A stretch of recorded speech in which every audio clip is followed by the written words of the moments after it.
Hi everyone, নিশ্চয়ই সবাই ভালো আছেন। আজকে আমি আবার নতুন এবং মজাদার একটি রেসিপি নিয়ে হাজির হলাম।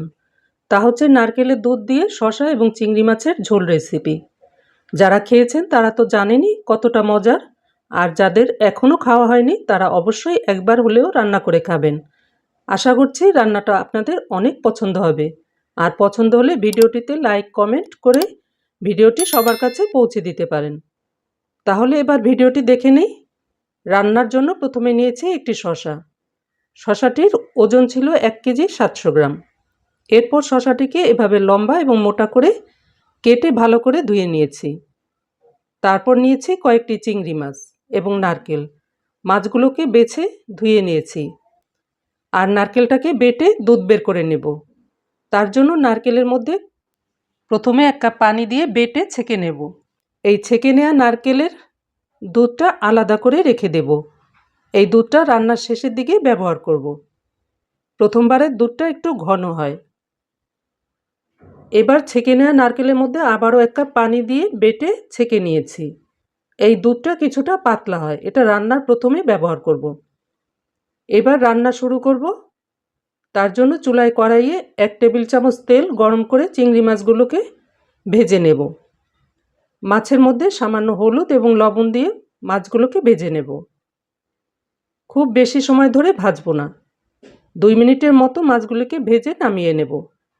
এরপর ওই কড়াইয়ের মধ্যেই 2 টেবিল চামচ তেল গরম করে দিয়েছি সামান্য গোটা জিরে।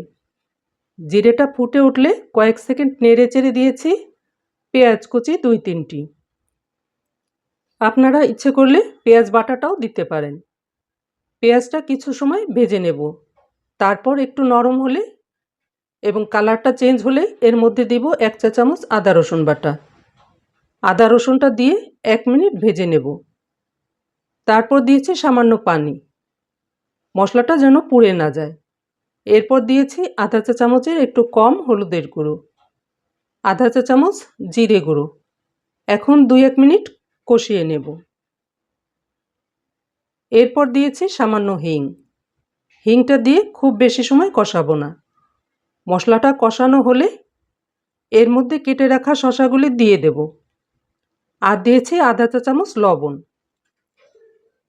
লবণটা আপনাদের পছন্দ মতো দিতে পারেন। তারপর শসাগুলিকে মশলার সঙ্গে ভালো করে মিশিয়ে নেব এবং ঢেকে রান্না করব। মাঝে একবার ঢাকনাটা খুলে নেড়ে দিয়েছি। দেখুন শসা থেকে কিছুটা পানি ছেড়েছে।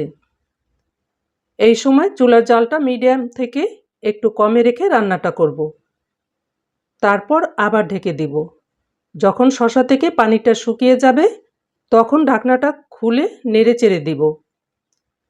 তারপর দিয়েছি কয়েকটি ফালি করা কাঁচা লঙ্কা। আপনারা শুকনো লঙ্কার গুঁড়োটাও ব্যবহার করতে পারেন, তবে আমি বলবো এই তরকারিতে কাঁচা লঙ্কাটাই বেশি ভালো লাগে। তারপর দিয়েছি নারকেলের পাতলা দুধ। দুধটা দিয়ে নেড়েচেড়ে মিশিয়ে নিয়ে আবারও ঢেকে রান্না করব 6-7 মিনিট। এই সময় চুলার জালটা মিডিয়ামে রাখব। 6 মিনিট পরে ঢাকনাটা তুলে নিলাম। দেখুন ঝোলটা অনেকটা শুকিয়ে গেছে এবং শসাগুলি হাফ সেদ্ধ হয়ে গেছে। এই সময় চিংড়ি মাছগুলি দিয়ে দেব। আর দিব সেই নারকেলের ঘন দুধ, যেটা রান্নার শুরুতেই বানিয়ে রেখেছিলাম।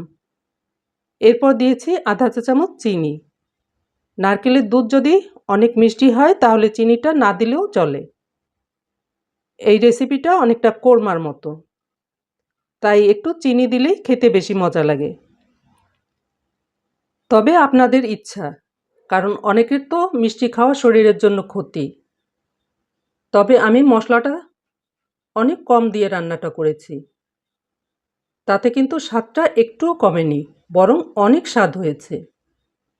এরপর ঢেকে দিয়ে রান্না করব 3-4 মিনিট। 3-4 মিনিট পরে ঢাকনাটা তুলে এর মধ্যে দিয়েছি সামান্য ভাজা জিরে গুঁড়ো ফ্লেভারের জন্য। তবে জিরেটা ভাজার সময় খেয়াল রাখতে হবে যেন পুড়ে না যায়, তাহলে কিন্তু তরকারিটা তেতো হয়ে যাবে। এবার নেড়েচেড়ে মশলাটা মিশিয়ে নেব। দেখুন আমাদের তরকারিটা কিন্তু একদম হয়ে গেছে। এই তরকারিটা রান্না করতে প্রায় 15-20 মিনিট সময় লেগেছে। আপনাদের কম বেশি সময় লাগতে পারে।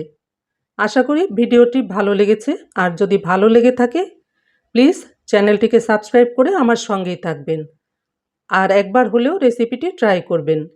এই রান্নাটা গরম গরম ভাত, রুটি, পরোটার সঙ্গে দারুণ লাগে খেতে। তাই আপনারা এভাবে বানিয়ে খান এবং এনজয় করুন। সবাই ভালো থাকবেন, সুস্থ থাকবেন। Good bye.